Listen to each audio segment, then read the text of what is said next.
히브리서 11장 8절부터 10절 말씀입니다.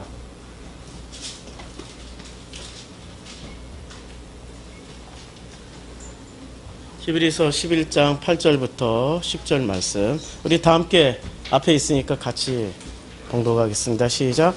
믿음으로 아브라함은 부르심을 받았을 때 순종하여 장래 유업으로 받을 땅에 나아갈새 갈 바를 알지 못하고 나아갔으며 믿음으로 그가 이방의 땅에 있는 것 같이 약속의 땅에 거류하며 동일한 약속을 유업으로 함께 받은 이삭 및 야곱과 더불어 장막에 거하였으니 이는 그가 하나님이 계획하시고 지으실 터가 있는 성을 바랐음이라. 아멘. 믿음의 대표 명사는 아브라함이죠. 믿음의 조상 아브라함. 근데 그 아브라함이 왜 믿음의 조상이 되었는지, 그가 또 유대인의 시초가 되었는지, 또 아브라함의 후손으로 또 예수가 태어나게 되었는지, 우리는 그것을 오늘 다시 한번 살펴보는 시간을 가지겠습니다. 우리는 흔히 이제까지 들어왔던 설교들 중에는 제일 먼저 어디서 아브라함 이야기를 시작하냐면 창세기 12장 1절부터 시작하죠. 창세기 12장 1절, 여호와께서 아브라함에게 이르시되 너는 너의 고향과 친척과 아비집을 떠나 내가 내게 보여줄 땅으로 가라 라고 했을 때 거기에 순종해서 떠났다. 그래서 믿음이 어마어마하게 좋다. 이렇게들 결론을 내렸잖아요. 가장 큰 오류는 12장 1절부터 시작했다는 데서부터 오류가 시작됩니다. 사실 아브라함의 믿음을 살펴보기 위해서는 창세기 12장 1절부터 살필 것이 아니라 창세기 5장부터 살펴야 돼요. 창세기 5장부터 살펴야 되고, 더욱더 구체적으로 봐야 될 부분들은 창세기 10장과 11장을 봐야 됩니다. 제가 창세기 5장에서 보면 5장의 족보죠. 창세기 5장의 족보에 제일 짧게 사는 사람과 제일 길게 사는 사람이 나옵니다. 제일 짧게 사신 분이 누구시죠? 누구죠? 에녹이죠, 에녹. 에녹은 죽지 않고 하늘나라에 갔잖아요. 그래서 에녹이 몇 년을 살다 갔냐면은, 에녹은 무드셀라를 낳은 후 300년을 하나님과 동행하며 자녀들을 낳았으며 그는 365세를 살았더라라고 창세기 5장 23절에 말씀하고 있습니다. 365세. 그러면 에녹이 낳은 무드셀라는 몇 년을 살았습니까? 가장 오래 살았죠, 무드셀라가. 그래서 무드셀라가 몇 년을 살았냐면은 969세. 5장 27절에 보면 무드셀라는 969세를 살고 죽었더라. 자, 제가 여기서 퀴즈 하나 내겠습니다. 짧게 사는 사람이 믿음이 좋은 사람이었을까요? 오래 산 사람이 믿음이 좋은 사람이었을까요? 그렇죠. 우리는 착각을 해요. 세속적인 방식으로는 무드셀라를 최고로 칩니다. 왜냐하면 제일 오래 살았으니까. 그래서 지금은 돌아가셨지만 옛날에 배삼용 씨가 아들을 낳았어요. 그 아들이 이 4대 독자 집안에서 드디어 태어난 5대 독자였어요. 그래서 그 5대 독자가 오래 살으라고 이름을 지어줬어요. 이 중독성이 있어요. 서수한무, 두루미와 거북이 뭐 이렇게 쭉 나가다가 무드셀라가 나와요, 거기에. 그러니까 가장 오래 산 짐승들을, 오래 사는 짐승들을 이름 다 놓고 사람 중에 대표로 제일 오래 산 무드셀라를 이름을 집어넣었어요. 그런데 아이러니하게도 그 아들이 일찍 죽었어요. 사고로. 산에서 돌이 굴러오는데 이름을 부르다가 서수한무, 거북이와 두루미 이렇게 야 돌 굴러와 해야 되는데 이름 다 부르고 무드셀라야 돌 굴러와 하는 사이에 돌에 깔려서 죽었어요. 그러니까 코미디죠. 그렇죠? 이름을 길게 짓는다고 오래 사는 게 아니거든요. 우리는 착각하는 것 중에 하나가 세속적인 방식으로 생각하면 무드셀라가 가장 뛰어난 사람이다라고 생각하지만 성경에서 주는 인포메이션은 전혀 다릅니다. 가장 짧게 산 사람이 가장 신앙이 좋은 사람이다. 12제자 중에 대표는 누구였죠? 베드로였죠. 그러면 12제자 중에 가장 짧게 살다가 간 사람, 배신한 사람 빼고 누가 있죠? 야고보. 그럼 야고보가 순교당한 거죠. 헤롯에 의해서 목이 잘렸잖아요. 그럼 누가 신앙이 제일 좋을까요? 베드로일까요? 야고보일까요? 성경에서 보면 있잖아요. 신앙이 좋은 사람 먼저 성경에서 은퇴해버립니다. 아세요? 바나바와 바울 중에 누가 먼저 은퇴했죠? 바나바. 바나바는 이름 자체가 화해자예요. 온유자예요.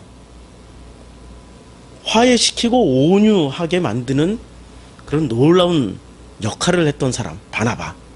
그는 바울과 심각하게 싸우고 나서 은퇴해버렸어요. 그러면 사람들은 세속적인 사고방식으로 어떻게 생각하냐면, 야, 이건 논쟁에서 졌으니까 바나바가 가지고 있는 건 잘못됐어. 바울이 오래 살고 그 바울이 주장하던 게 성공했으니까 바울이 신앙이 훨씬 좋아 라고 생각하는 거죠. 마치 무드셀라가 신앙이 아버지 에녹보다 훨씬 좋아 라고 착각하는 것 같은 그런 내용입니다. 바나바가 일찍 은퇴한 사람이 하나님 보시기에 좋았더랍니다. 오래 남은 사람은 남아서 더 배우라는 뜻입니다. 온갖 것 경험하라는 뜻입니다. 성경을 보는 관점을 이렇게 바꿔야 돼요. 자, 11장으로 넘어가겠습니다. 창세기 10장에 보면 창세기 10장도 족보죠. 창세기 10장도 족보고 창세기 11장에도 족보가 나오는데, 자, 창세기 10장에 이런 족보가 나옵니다. 10장 21절에 보면 셈은 에벨의 온 자손의 조상이에요. 이렇게 셈의 족보가 나와요. 셈의 족보가 나오는데 누구의 온 자손의 족보라고, 그 조상이라고 그랬습니까? 에벨. 근데 에벨은 보세요. 에벨은 지금 몇 번째 나오는지. 자, 그 22절에 보면 셈의 아들이 나오는데 아들 중에 에벨이 있을까요? 없을까요? 셈의 아들 중에는 에벨이 없어요. 셈의 아들은 엘람과 아스루와 아르박삭과 룻과 아람이요. 이 이름들은 신앙의 이름이었습니까? 아니었습니까?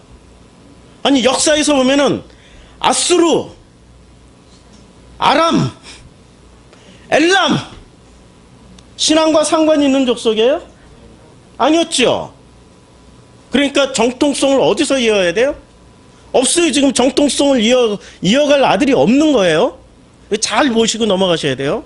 자, 23절, 아람의 아들은 우스와 홀과 게델과 맞으며, 24절, 아르박삿은 셀라를 낳고 셀랄은 에벨을 낳았으며, 이렇게 나오죠. 드디어 셈의 손자가 에벨이었어요. 그럼 정통성을 누구한테 이어주는 겁니까? 아들한테 안 이어주고 손자한테 이렇게 이어져 버려요. 그렇죠? 그러면 아까 읽었던 엘람, 아스루, 아르박삿, 룻, 아람이라는 이 대표 이름들은 이스라엘을 박해하는 대표 국가들이었어요. 아수르는 북이스라엘을 아주 진멸한, 박살을 내버린 그런 국가고요. 그렇죠? 드디어 이제 25절에 에벨이 나옵니다. 이제 에벨부터 정통성이 이어져요. 셈의 계보가 에벨부터 이어집니다. 에벨부터 이어지는데 에벨이 두 아들을 낳아요. 아들을 둘을 낳아요. 두 아들을 낳고 하나의 이름은 벨렉. 잘 기억해 두셔야 돼요. 아들이 있는데 이제 이렇게 족보가 이어집니다. 셈, 그 다음에 에벨. 에벨에서 두 아들이 나오는데 벨렉이 나오고 그 다음에 욕단이 나옵니다. 성경에는 장자로 계보가 이어질까요? 차자로 이어질까요? 놀랍게도 장자로 이어진 적이 별로 없어요. 그러니까 벨렉이라 하고 그의 아우의 이름은 욕단이라 하였고, 그 다음에 26절부터 누구로 족보가 이어지죠? 욕단으로 이어지죠. 욕단으로 이어집니다. 그럼 정통성이 벨렉으로 간 거예요? 욕단으로 간 거예요? 11장은 지금 이게 정통족보예요. 정통족보. 이걸로 그 10장 전체는 셈, 함, 야베스 족보가 나오는데 셈의 정통 계보가 나와요. 그러면 정통 계보가 셈에서 에벨에서 욕단으로 넘어가는 거예요. 그래서 욕단에 관한 자세한 설명이 26절부터 시작해서 32절. 이 정도의 구절은 엄청난 지면을 할애한 겁니다. 성경에서 이 정도를 소개를 했다라는 것은 대단히 많은 내용을 지금 전달하고 있는 거예요. 그래서 욕단은 이제 쭉쭉 나오고 30절에 이렇게 나와요. 그들이 거주하는 곳은 메사에서부터 스발로 가는 길이 동쪽 산이었더라. 이들은 셈의 자손이니, 셈의 자손을 누구로 쳤어요? 욕단으로 쳤죠. 그렇죠? 셈이 이게 정통족보예요. 정통족보란 증거가 또 11장에 나옵니다. 자, 11장에 보면 11장에 셈의 족보 11장 10절. 셈의 족보는 이러하니라 하고 셈이 나오죠. 셈이 나오는데 여기서는 아르박삿 셀라는 30세에 에벨을 낳고, 그러니까 이 욕단이 손자가 아니라 증손자네요. 증손자. 예. 그러니까 아르박삿 다음에 셀라 다음에 에벨 다음에 이 욕단이 났을 증손자가 아니라 고손자네요. 고손자. 되게 고손자. 여기서부터 여기까지는 몇 대가 흘렀냐면은 4대. 지금 4대가 넘었어. 얘까지 5대예요. 욕단까지. 5대째. 여기도 5대째 되겠죠? 굉장히 많은 것을 점프해서 그러면 요 사이에 정통성이 제대로 잘 안 이어졌다. 그러면 성경에서 말하는 정통성은 피의 정통성입니까? 아니면은 복음의 정통성입니까? 그렇죠. 여기서 만약에 피를 붙잡으면 뭐가 나오죠? 제가 밴드에 올렸어요. 피가름이라고 우리 그 2단의 족보를 올렸잖아요. 2단의 족보. 신비주의를 붙잡은 2단의 계보를 제가 올려놨어요. 이 이유가 있어요. 피를 붙잡으면 어디로 가죠? 그리로 가요. 그래서 통일교, JMS, 이런 쪽으로 다 2단으로 넘어가게 돼 있어요. 지금 현재 현역으로 활동하고 있는 이만희 총재부터 시작해서 이런 계보로 다 넘어가게 돼 있어요. 성경은 있잖아요. 혈통의 계보를 얘기하는 게 아니라 복음의 계보를 말씀하고 있는 겁니다. 복음의 계보. 그래서 요 사이, 벨렉과 욕단, 특히 이 욕단 사이에 있었던 이 족보에는 우리가 복음을 가지고 있지 못하다라고 생각하면 돼요. 정통성은 바로 여기로 이렇게 넘겨줬으니까. 그렇죠? 그런데 여기서 보면 이제 드디어 창세기 11장 14절에 에벨이 나와요. 에벨이 나왔는데 15절 에벨을 낳은 후에 403년을 지내며 자녀를 낳았으며 16절 에벨은 34세에 벨렉을 낳았어요. 그렇죠? 아니 빨리 낳은 게 이게 지금 10장에는 나이가 안 나오죠. 그렇죠? 몇 살 안 나오죠. 근데 11장엔 나이가 나와요. 나이가 나오는데 이게 복음을 낳는 나이가 아니고요. 복음을 낳는 나이가 아니고 그냥 실제 나이거나 아니면은 짝퉁 낳는 나이였어요. 이해가 되세요? 더 들어보세요. 자, 그래서 이 벨렉은 30세에 르우를 낳았고 르우를 낳은 후에 209년을 지내며 여기서 욕단이 언급됩니까? 안 됩니까? 두 아들도 언급 안 되고 바로 벨렉으로 넘어갔죠. 셈에서 벨렉으로 넘어가는 사이에 누가 있었어요? 계보를 누구로 이어져요? 11장에서는 빼먹은 요 조상들을 11장에서 다 뺐어요. 11장에서는 요 셈과 욕단 사이에 조상들을 다 빼고 에벨 하나만 넣고 에벨부터 욕단으로 이렇게 이어져요. 사실은 에벨도 정통성이 아니겠죠. 이어주려고 하는 거죠. 그러니까 셈에서 욕단으로 바로 넘어갔어요. 사실은. 예, 10장에서는 근데 11장에서는 어떻게 이어갔냐면 요 사이에 누구가 들어가 있습니까? 요 사이에 아르박사, 그 다음에 셀라, 그 다음에 또 누가 들어갔어요? 에벨, 에벨 다음에 그리고 이렇게 넘어가요. 10장에서는 삭제했던 이렇게 점핑했던 사람들을 여기서는 그대로 다 이어서 건네줍니다. 왜 그럴까요? 이거는 정통 족보고 요거는 지금 훈련 받아야 될 사람들의 족보라는 얘기예요. 훈련 받아야 될 사람들의 족보. 그래서 이 족보에서 누가 나옵니까? 벨렉이 나오고 그 다음에 르우가 나오고 여기서 벨렉이 나오고 르우가 나오고 쭉 써봐요. 르우가 나오고 그 다음에 스룩이 나오고 나홀이 나와요. 나홀이 나오고 나홀이 또 데라를 낳아요. 자, 데라를 낳아요. 근데 이 데라가 몇 살에 낳았습니까? 70세에 새 쌍둥이를 낳아버려요. 쌍둥이가 아니에요, 사실은. 노아처럼 노아가 500세에 셈, 함, 야벳을 낳았던 것처럼 데라 이렇게 퉁 쳐버리는 거예요. 70세에 누구를 낳아요? 아브람, 나홀, 하란을 낳아요. 그런데 아브라함, 나홀, 하란을 낳는데, 자, 아브라함, 나홀, 하란의 이 족보를 한번 봅시다. 자, 데라가 아브라함을 낳았어요. 그리고 나홀을 낳았어요. 하란을 낳았어요. 그런데 이 하란이 딸을 낳아요. 근데 이 딸이 누구랑 결혼을 해요? 자기 숙부랑 결혼을 해. 자기 숙부랑 결혼을 해요? 그러면 이 숙부랑 결혼하는 순간 조카와 삼촌 사이가 아니라 아내와 남편 사이가 돼요. 그렇죠? 그리고 아브라함과 사레도 사레는 누구의 딸이에요? 데라의 딸이에요.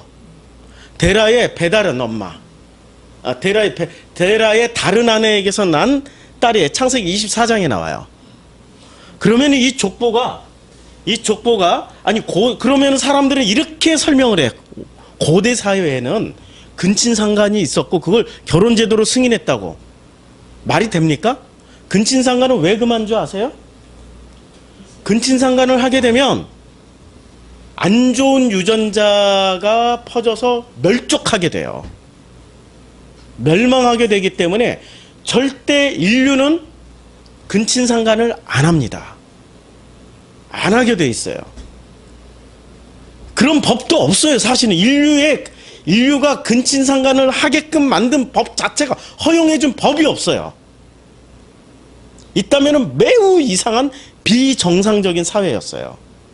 지금 데라부터 시작해서 족보가 어떻게 된 겁니까? 한마디로 말해서 섞였어요.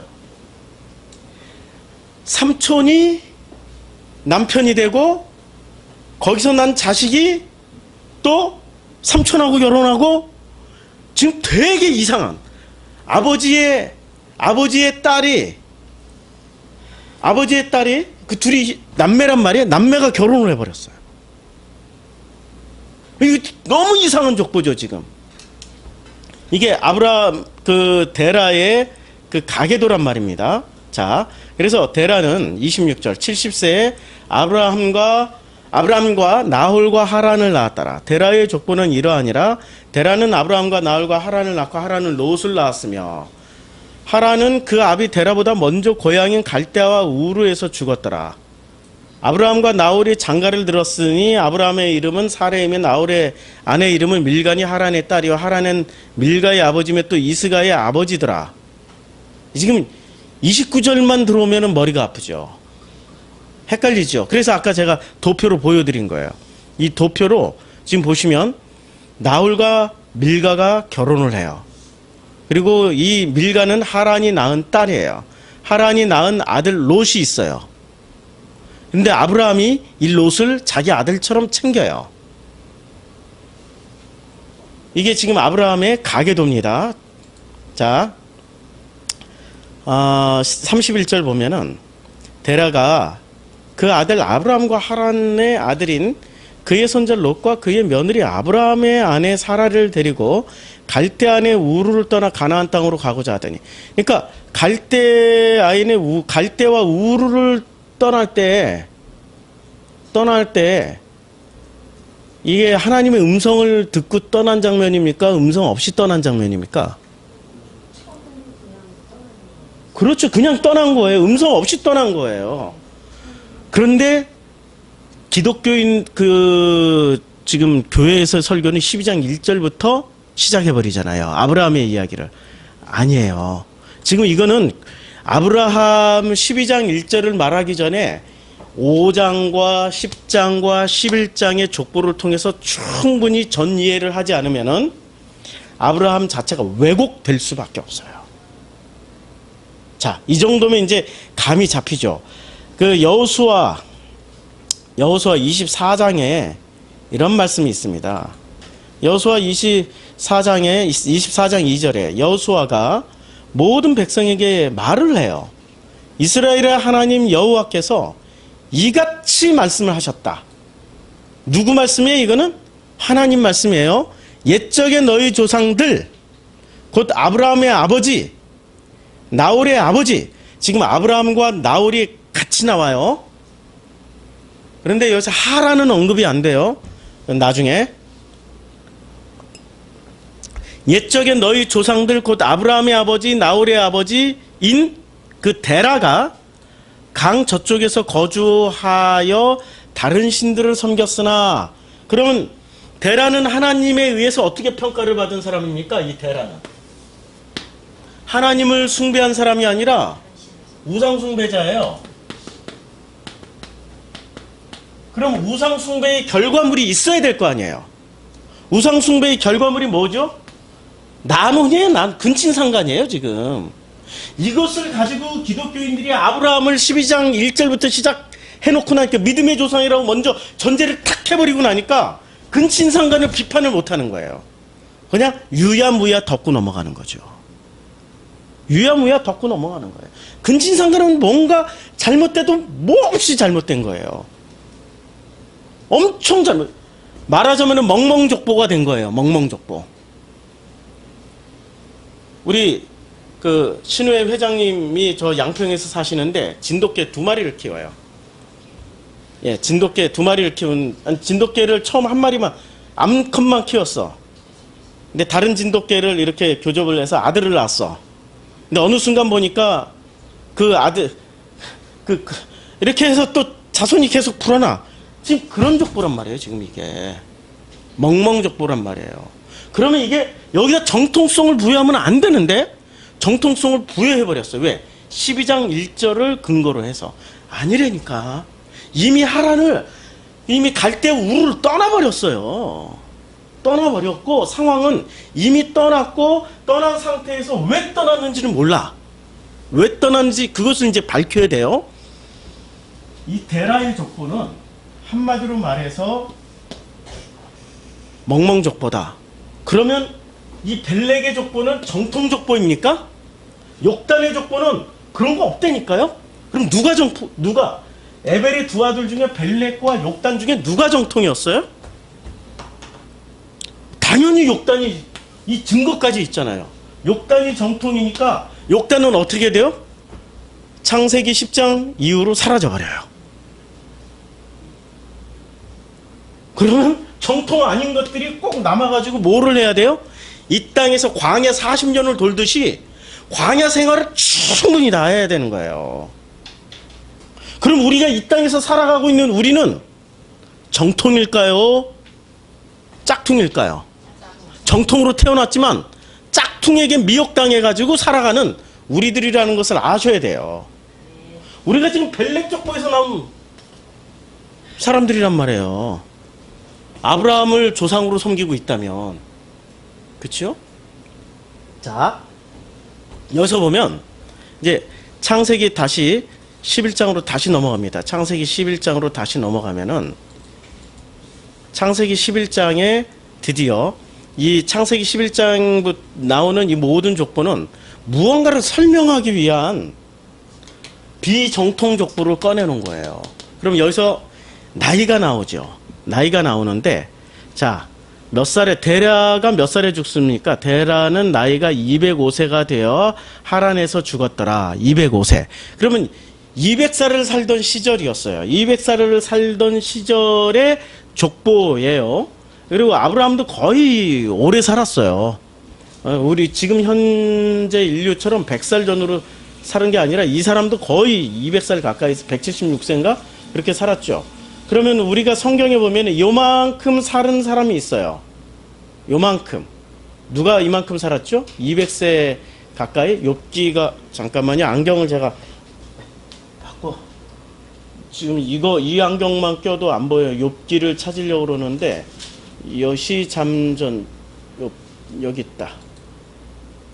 자, 욥기에 보면은, 욥기의 마지막 장에 보면은, 욥기가, 자, 그 후에 욥이 140년을 살며 아들과 손자 4대를 보았고, 그러니까 아들 140년을 살았어요.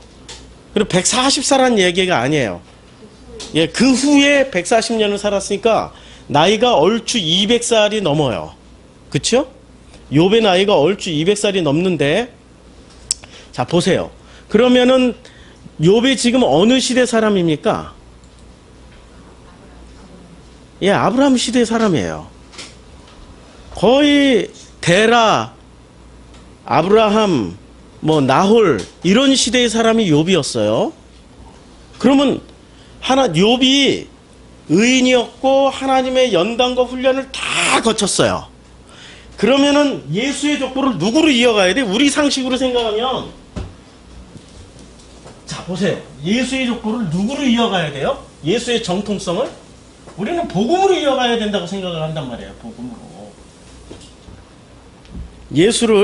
우리는 예수를 생각하면은, 예수는, 자, 첫째 수수께끼, 벨렉과 욕단이 있는데, 우리는 당연히 욕단으로 예수의 족보를 이어간다라고 생각하는데, 안 이어갔어.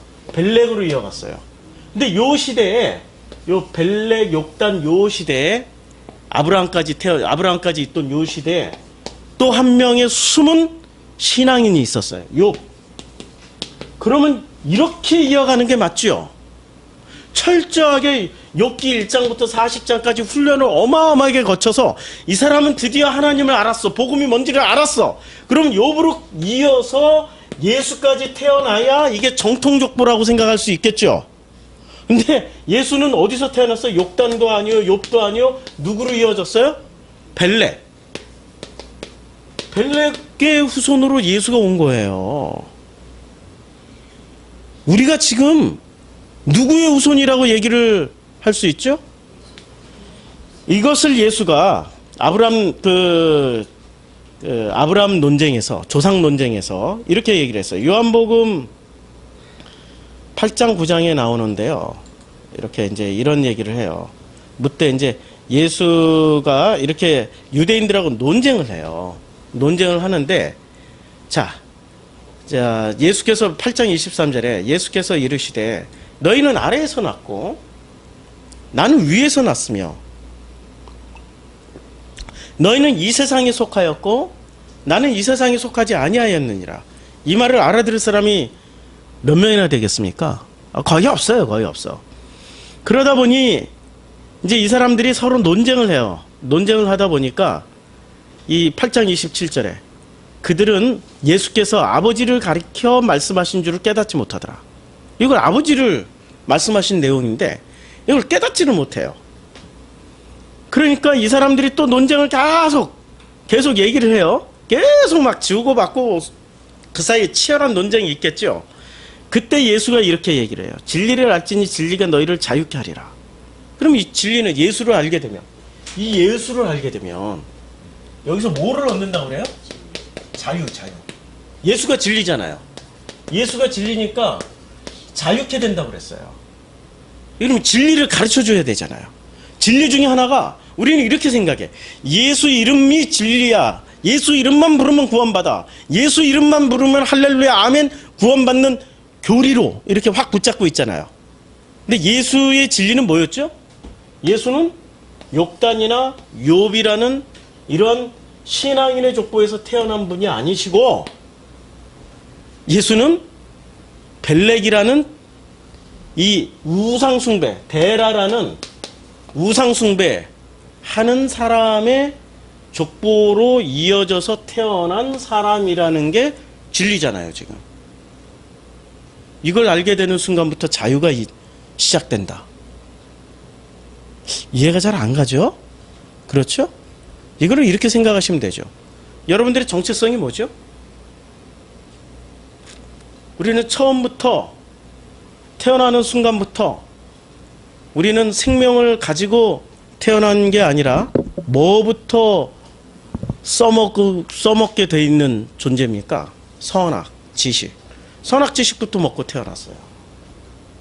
여기는 생명의 족보라고 치면, 이게 생명의 욥단, 욥이 생명의 족보라고 치면 벨레까지는 선악의 족보였죠.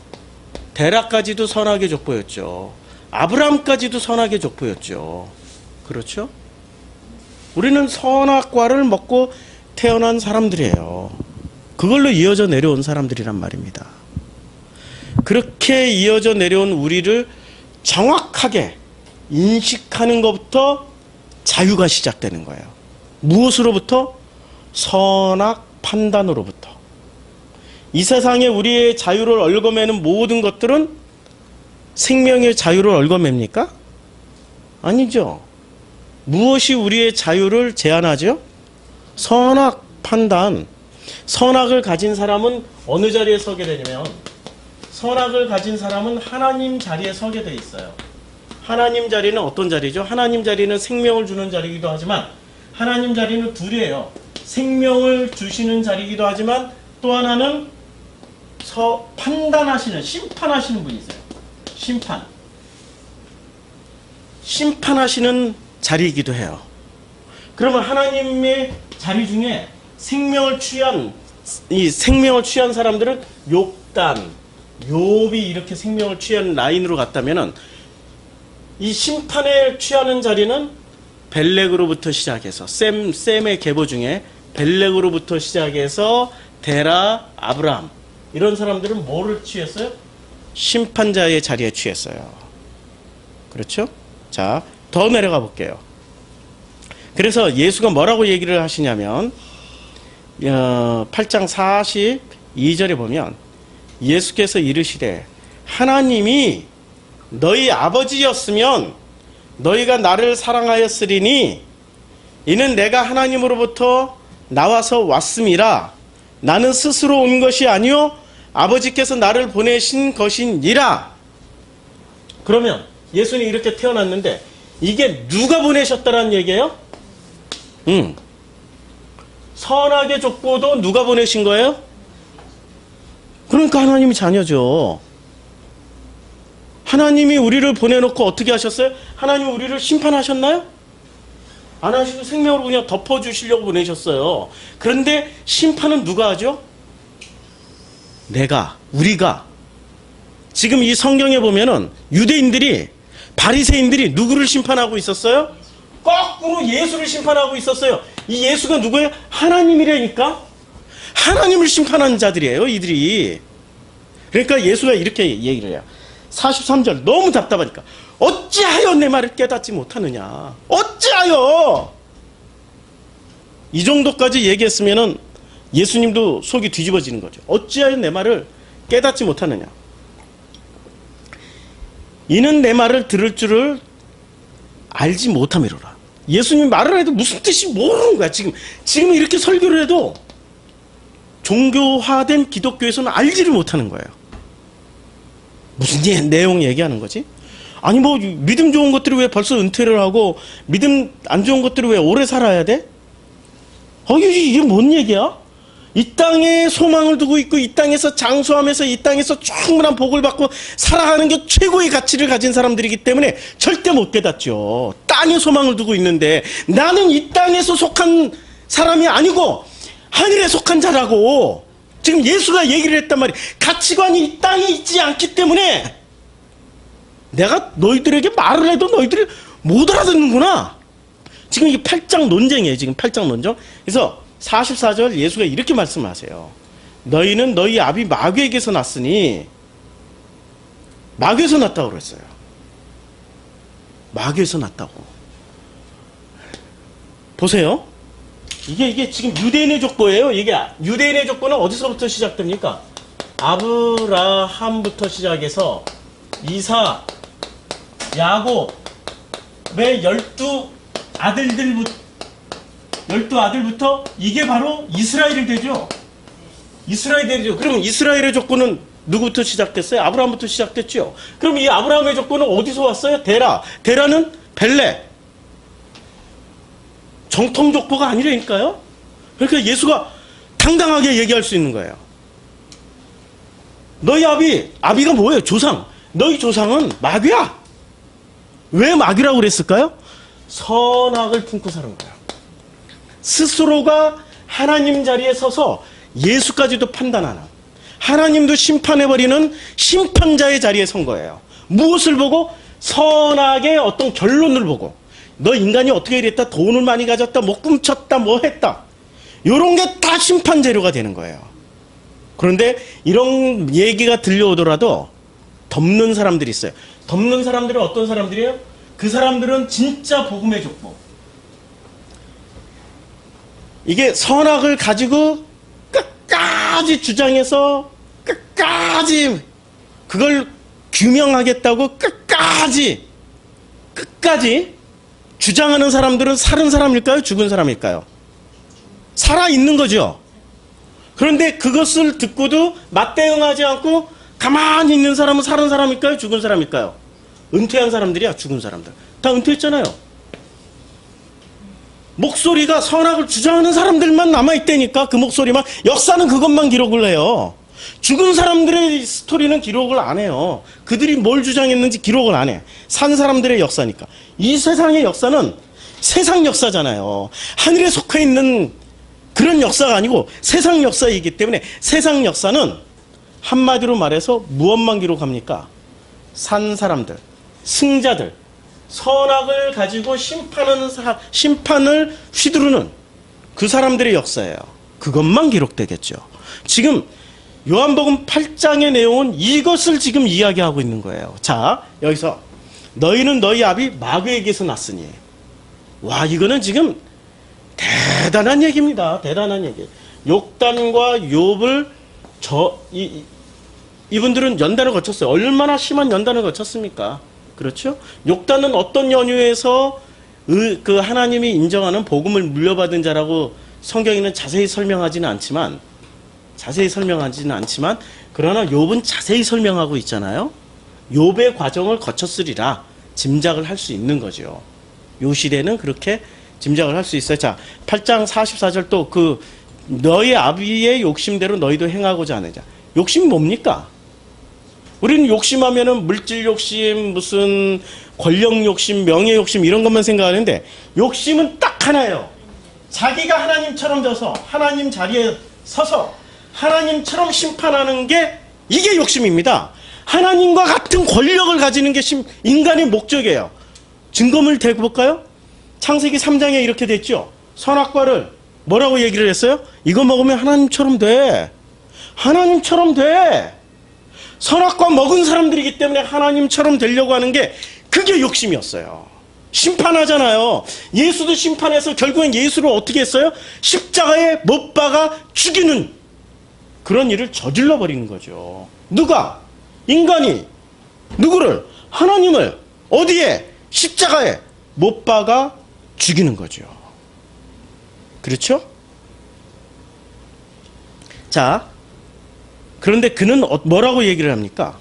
이제 이 조상들, 이렇게 쭉 예수까지 내려온 요 조상들을 뭐라고 얘기를 해요? 그는 처음부터 살인한 자요, 진리가 그 속에 없으므로 진리에 서지 못하고 거짓말을 할 때마다 무엇으로 말을 해요? 제 것으로 말을 하는 거예요. 제 것이 뭐죠? 선악 지식. 우리 교회를 지나서 이렇게 보면은 있잖아요.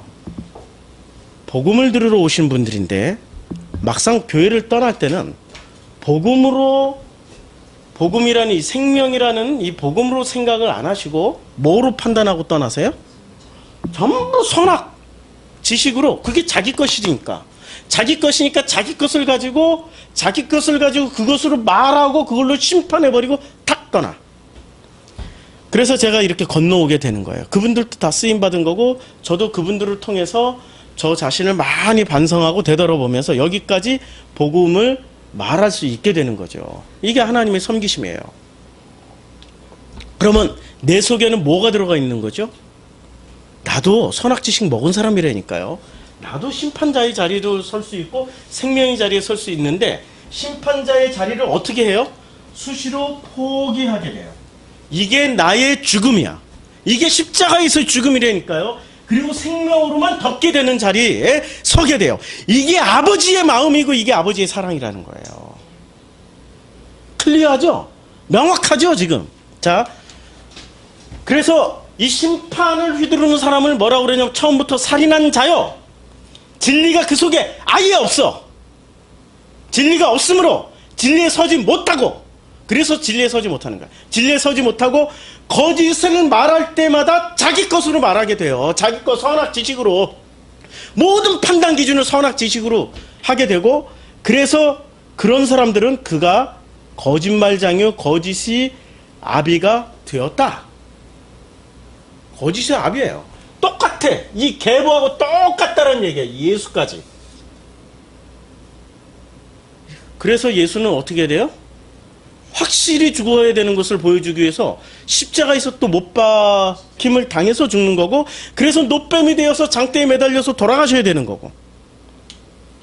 주님이 또 다시 말씀하십니다. 예수가 45절에 내가 진리를 말함으로. 이게 진리야.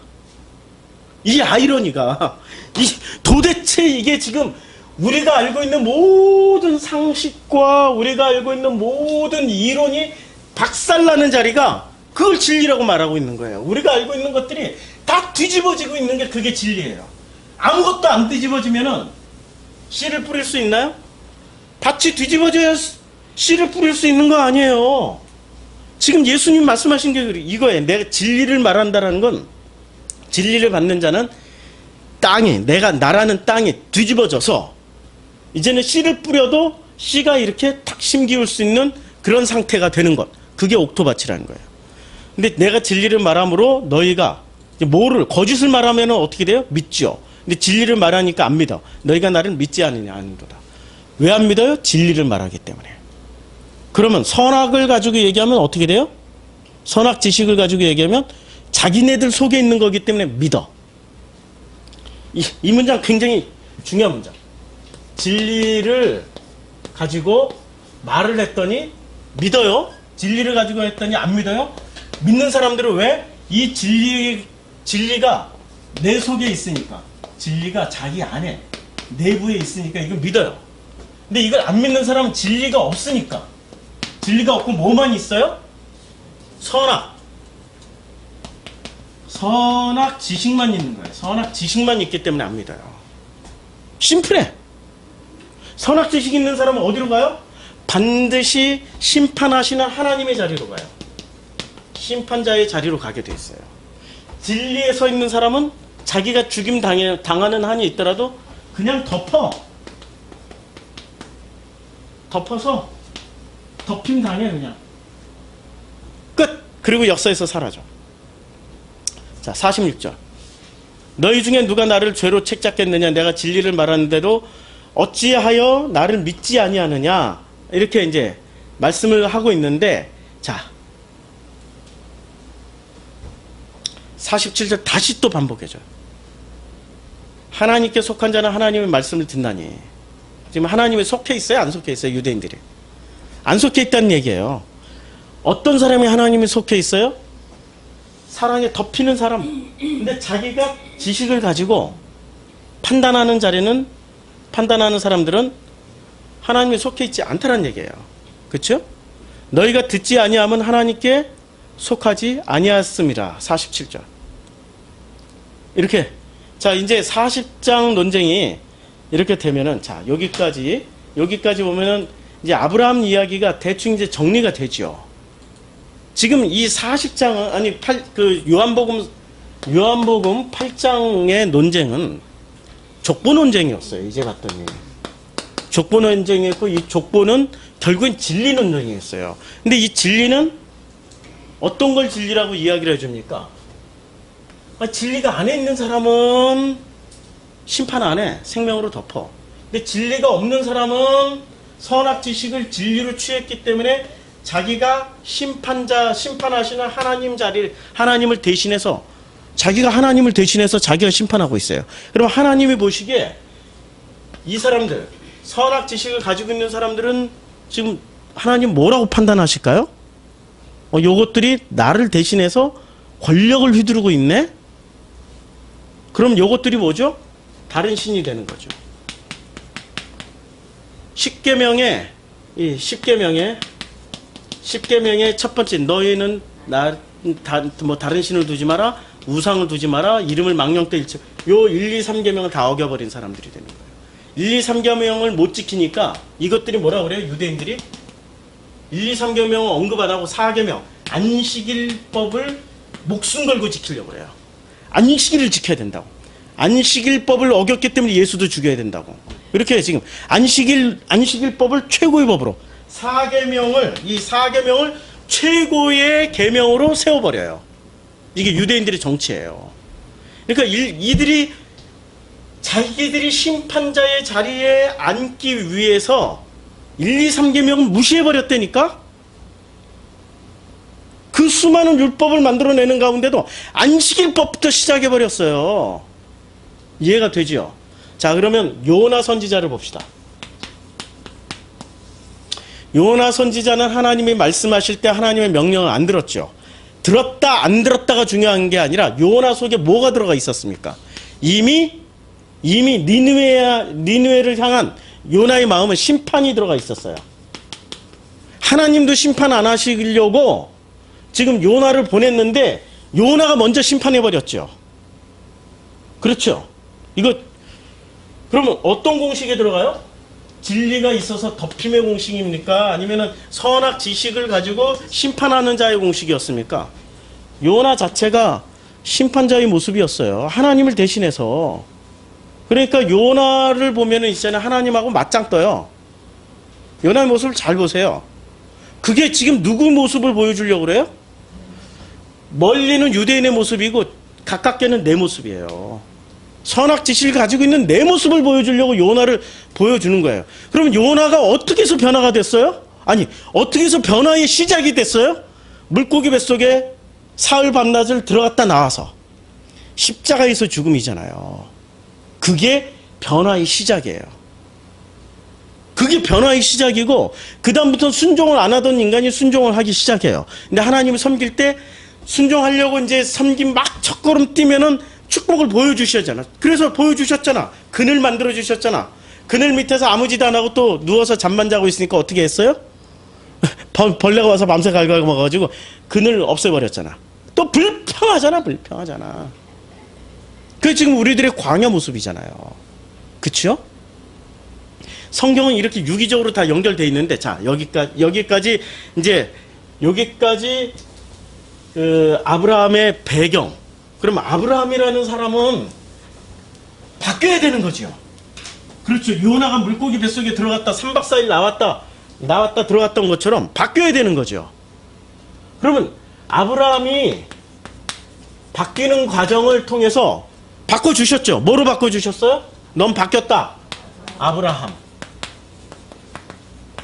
바꿔주신 거예요. 바뀌었다는 걸 확증시켜주는 거예요.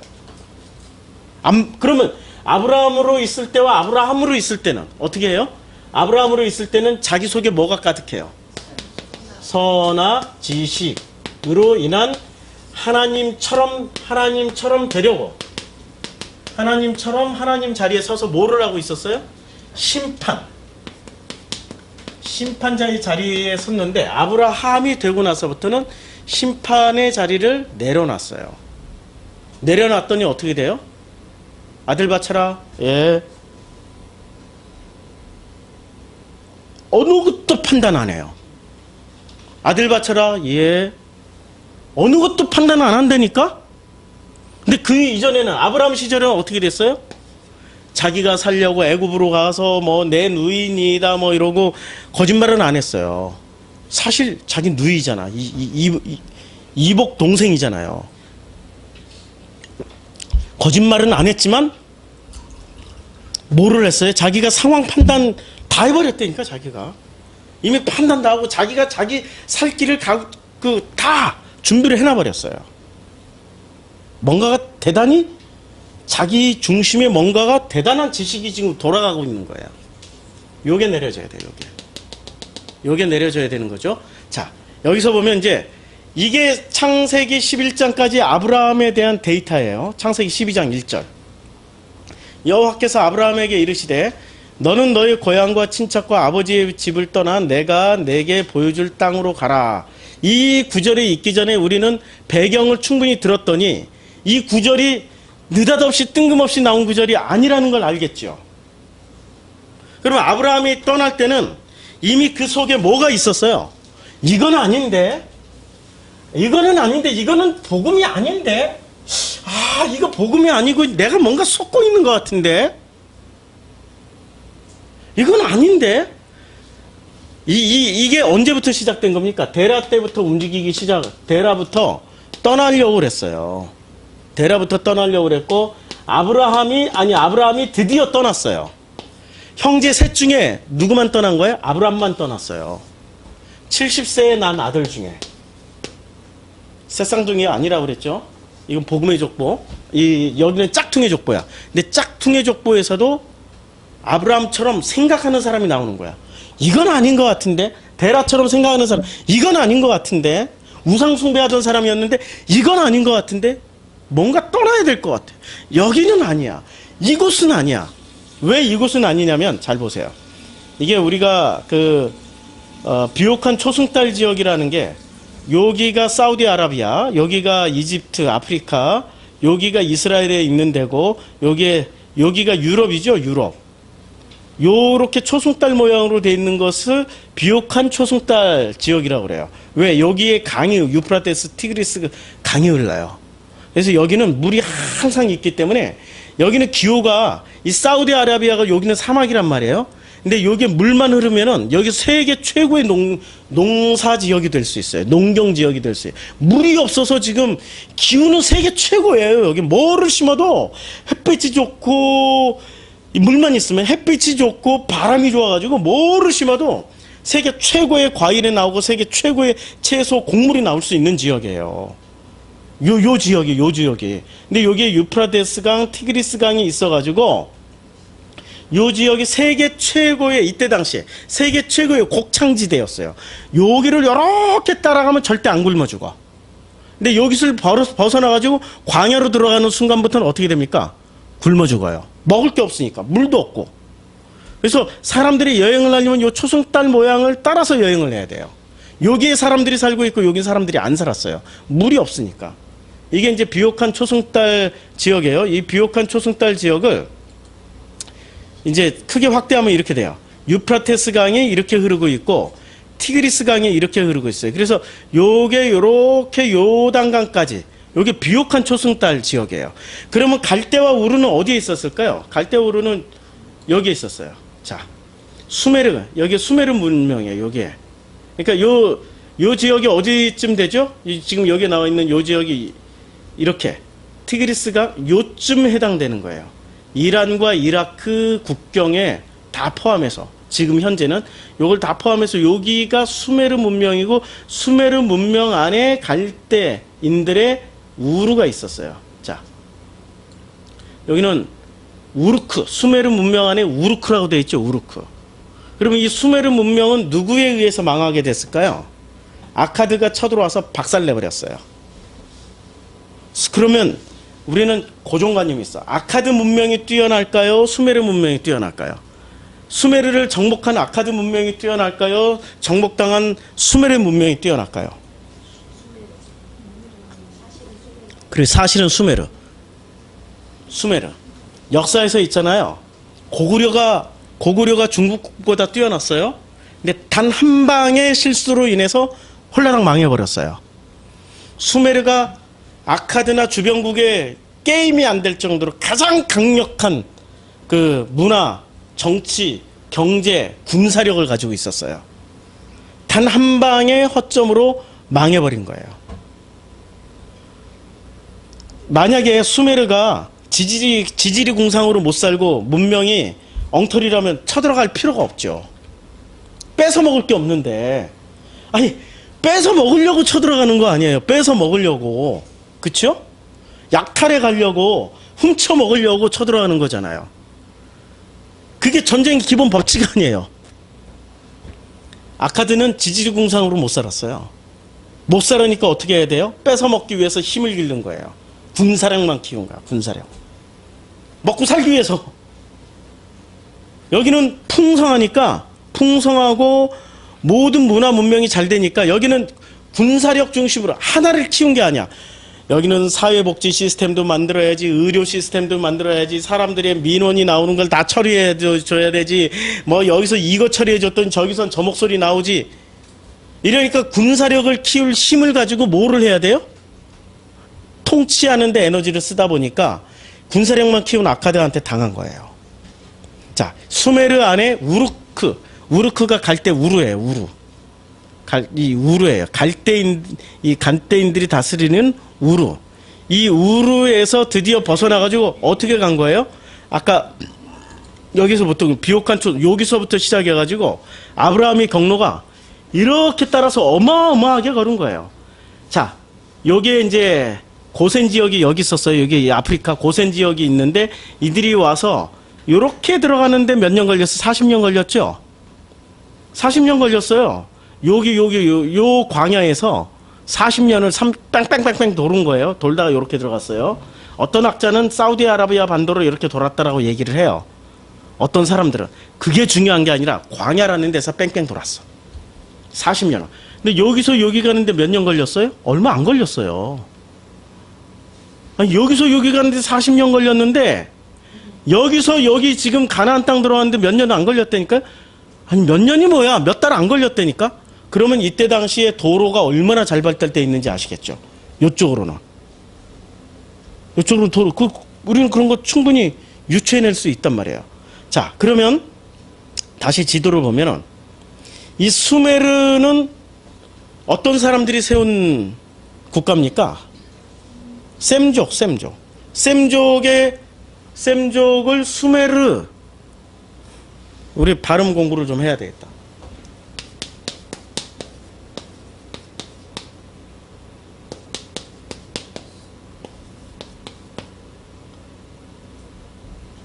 우리는 그냥 수메르 이렇게 쓰는데 숨에르일 수도 있어요. 그쵸?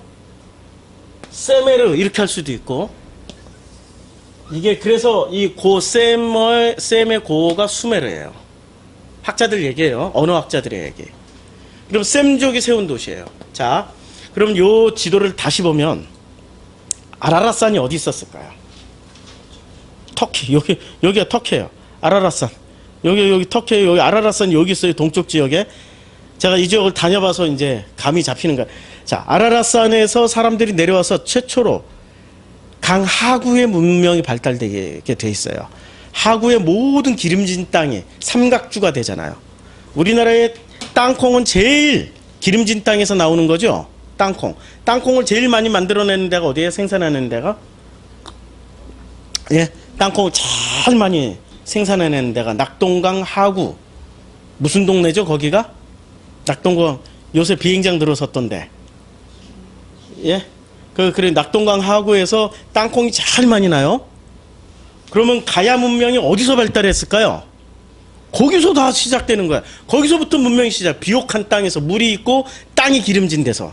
그래서 요 하구부터 발달하는 거예요. 하구부터 발달하면서 사람들이 이렇게 올라가는 거예요. 지금 상류로 물 따라서 상류로 올라가는 겁니다. 이게 수메르 문명이에요. 자, 수메르 문명이 이렇게 발달을 할 때, 이 사람들은 셈족이란 말입니다. 그 다음에 이게 지금은 기원전 6,000년 전, 지금으로부터 6,000년, 뭐, 얼마나 더 오래됐는지 몰라요. 6,000년 이상이 하자, 우리가. 근데 우리는 이 셈족의 영향 아래서 지금 살고 있는 게 아니라 누구의 영향 아래서 살고 있어요? 야베 쪽. 야베 쪽의 영향 아래서 지금 3,000년을 살고 있어요. 야베 쪽은 누구죠? 대표적으로 아리안. 이 아리안의 계보를 누가 있냐? 그 아리안이 뭘 사냐? 그리스. 이 그리스의 문화를 누가 이었어? 로마. 그럼 로마의 문화를 누가 이었어요? 게르만. 게르만은 어디다 뿌리를 두었어요? 히틀러가 아리안의 영광을 위해서. 아니 히틀러가 아리안의 영광을 위해서 유대인을 멸살했잖아요. 전쟁을 일으킨 목적이 아리안의 영광을 위해서였어요. 아리안의 영광을 위해서. 예. 그래서 유대인들을 멸살을 한 거예요. 그러니까 이 야베 쪽이 지금 3000년 전부터 온 인류의 철학, 정치, 사회, 경제, 문화를 다 지배하고 있었어요. 그렇죠? 그럼 이 수메르 문화 때 이 셈족이 만들어낸 것 중에 최대의 성과물이 뭘까요? 최대의 성과물. 점성술, 어스트랄러지. 이거는 있잖아요. 그냥 요 동그라미 차트 하나 딱 그려놓고 온 인류의 모든 사람들이 다 설명해 줄 수 있는 거예요. 어떠냐? 요때 태어난 사람들은 이게 누구 박근혜 얘기를 해서 온 우주의 기운을 받아가지고 수금지와 목대 천여 명의 기운을 받아서 그 기운대로 살아가는 거예요. 그럼 이 사람들이 그것을 어떻게 찾아냈을까? 수메르 문명에서 나온 거예요. 수메르 문명에서. 수메르 문명에서 발전시키고 아카드 문명이 바벨론이 그걸 받아서 써먹었어요. 지금 이거 만들어내라면 만들어낼 수 있을까요? 천문학자들, 우주과학자들이 이거 만들어내라면 만들어낼 수 있을까? 못 만들어내.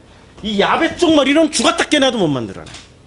죽었다 깨나도. 야벳은 이 야벳 쪽과 셈족의 그 사고방식이 결정적으로 차이점 나는 게 있는데요. 우리는 셈족이잖아요. 야벳이 아니에요. 셈족은 있잖아요. 제일 발달된 언어가 뭔지 아세요? 거시기. 거시기 해.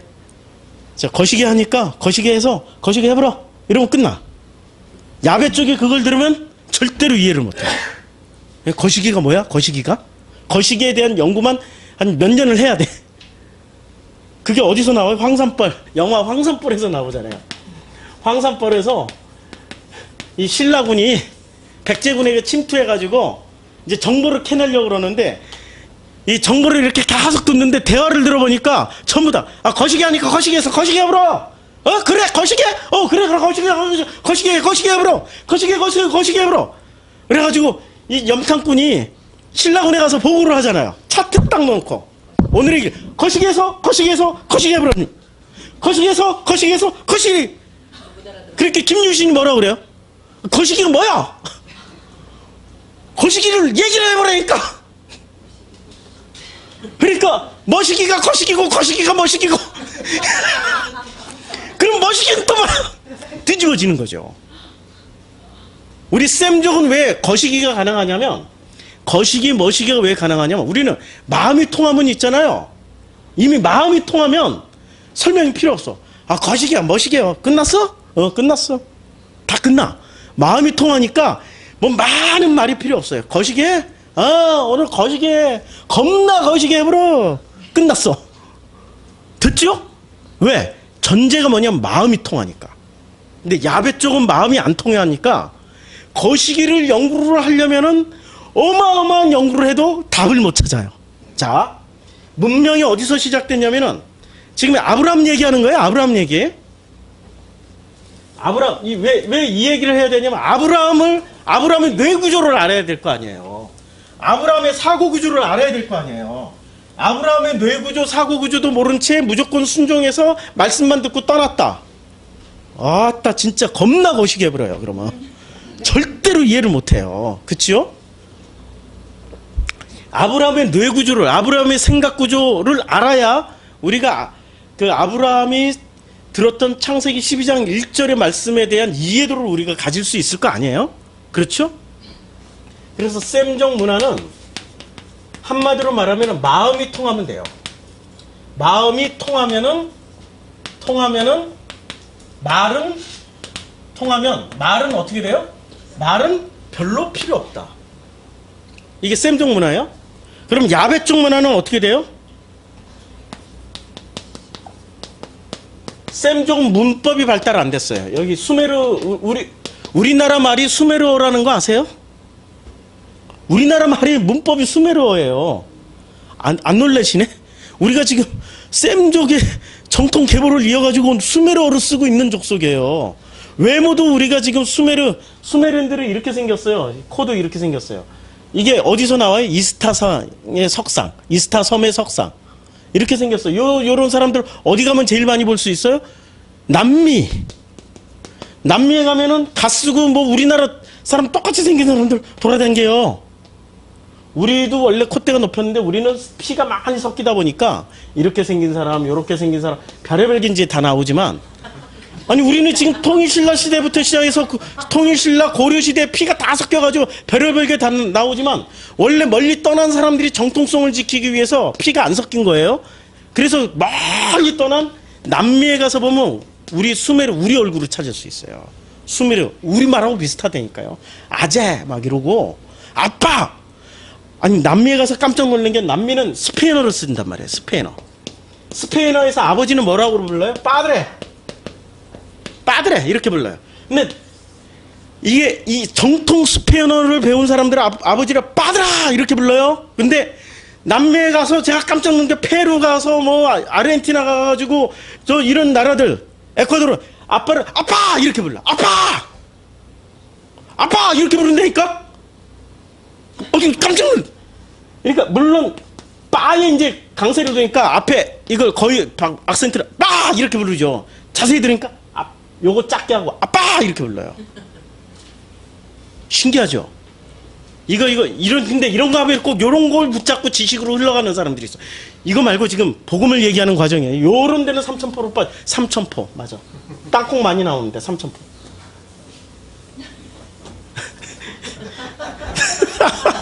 이제 기억났어. 자, 야베 쪽은 있잖아요. 야베 쪽은 마음을 통하는 말이 발달된 게 아니라, 야베 쪽은 마음을 빼고 확인하는 말만 발달했어요. 자, 셈족이 만들어낸 인류사의 대단한 것들이 뭐가 있냐면, 첫째, 점성술. 그러니까 예수 찾아왔던 동방박사가 뭐 보고 찾아왔어요? 별 보고 찾아왔죠. 이 점성술 학자들이에요. 그렇죠? 셈족의 뿌리에서 나온 복음의 무언가의 전통을 가지고 있었던 사람들이었기 때문에 별 보고 찾아왔어요. 이거 지금 만들려고 해도 못 만들어요. 지금 현재 인류는 우주선을 쏘아 올리고 별의별 과학을 다 하는데 못 만들어. 왜 못 만드냐? 야베스 후손이기 때문에 못 만들어요. 이거는 마음을 설명하는 시스템이거든요. 점성술은 마음, 생각 이런 걸 밝히는 시스템인데 이거 못 만들지. 그 다음에 한의학이 한국하고 중국하고 일본만 있는 줄 알았어요. 티벳에도 있어요. 인도에도 있어요. 셈족이 사는 데는 다 한의학. 이름만 한의학일 뿐이지 실제는 대체의학. 그러면 한의학과 양의학, 이 야벳의 대표는 양의학이잖아요. 셈족의 대표는 한의학이란 말이에요. 한의학과 양의학의 차이점 아세요? 양의학은 일단 의심나면 쪼개. 그래가지고 의심나는 것을 이렇게 제거를 해. 종양을 제거하든 부러진 걸 좌우전 제거를 해. 제거를 하고 나면 다 나았다 그러고 얘기를 해요. 근데 우리 동양의학은 어떻게 돼 있습니까? 제거를 안 하고 그냥 이게 찢고 쪼개고 자르는 게 우선이 아니고 전체 흐름을 보고 믿어. 요 종양이라는 것을 제거를 하면 되는데, 어떻게 종양을 제거하냐면 이 약을 먹으면 제거가 돼. 확인도 안 해줘. 밖에서 침 몇 개 찔러놓고 종양 제거될 거래. 믿으래. 그럼 침 몇 방 맞고 믿음으로 가. 여기는 뭐가 되는 거예요? 여기는 믿음의, 이 한의학, 동양의학은 믿음의 의학이고요. 여기는 의심의 의학이에요. 의심나는 것을 제거를 하면은 되는 거야. 근데 여기는 제거할 필요 없이 믿으면 낫는 거야. 아세요?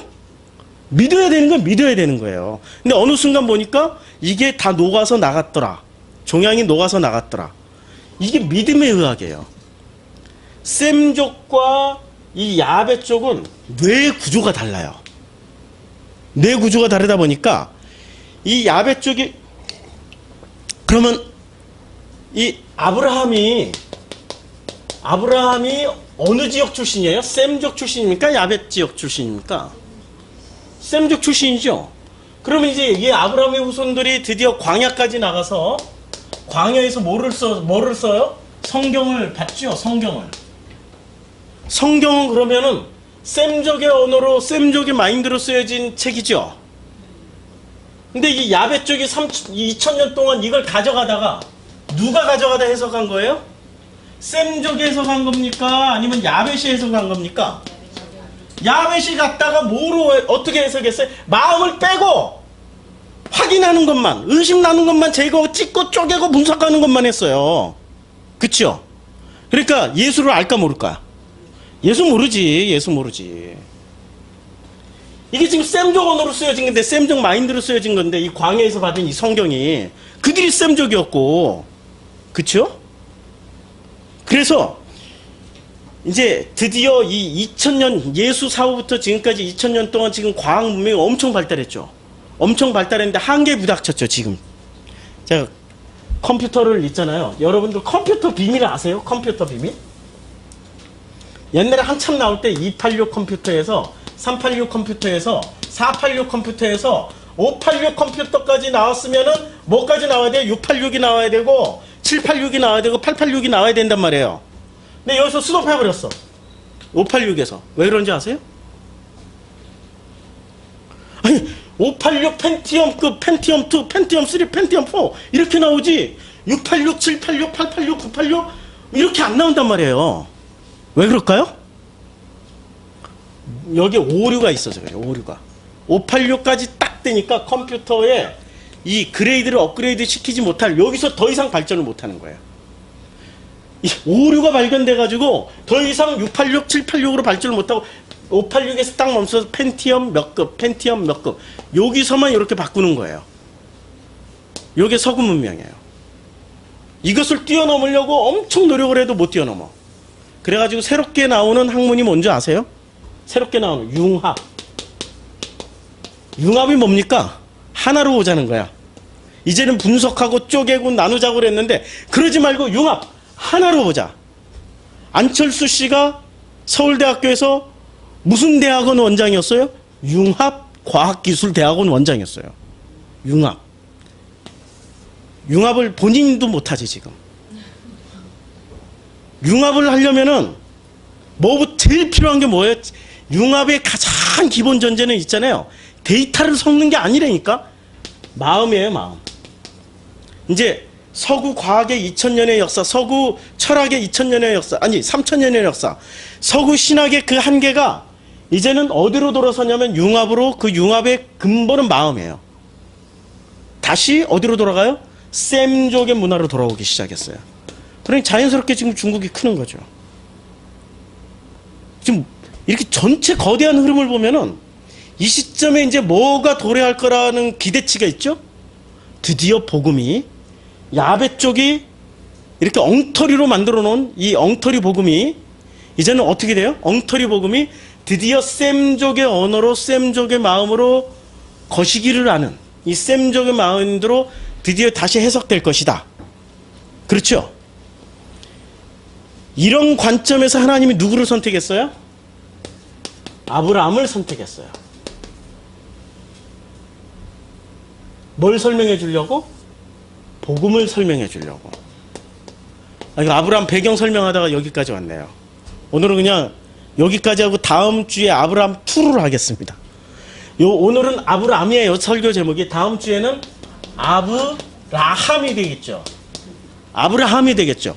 드디어 이 셈족 마인드를 가진 이 아브라함이 어떻게 비옥한 초승달을 이렇게 지나오면서 그가 하나님을 어떻게 체험했고, 그걸 통해서 어떻게 바뀌었고, 그걸 통해서 어떻게 자기 자신이 온전하게 하나님을 인식하게 됐는지를 이제 다음 주에 그걸 나누겠습니다. 이게 성경을 이렇게 하니까 재밌죠? 네. 재밌죠? 네. 왜냐하면 지식이 들어가니까. 마음은 재미없어요, 이상하게. 그렇죠. 마음이 사실은 진짜 행복한 거고 전부인데, 사람들은 뭐를 통해서 마음을 배워요? 어쩔 수 없어요. 그래서 하나님이 지식을 먼저, 아니 주신 게 아니라 지들이 따먹는 것을 가만히 뒷짐지고 보고 계셨어. 막을 수 있었잖아요. 막을 수 있었단 말이에요. 근데 하나님이 따먹는 걸 지켜보고 계셨어요. 지켜보고 계셨죠. 자, 그러면 갈대우루.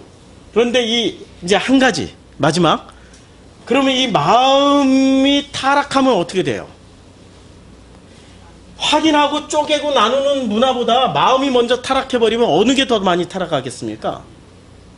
이게 훨씬 더 많이 타락해요.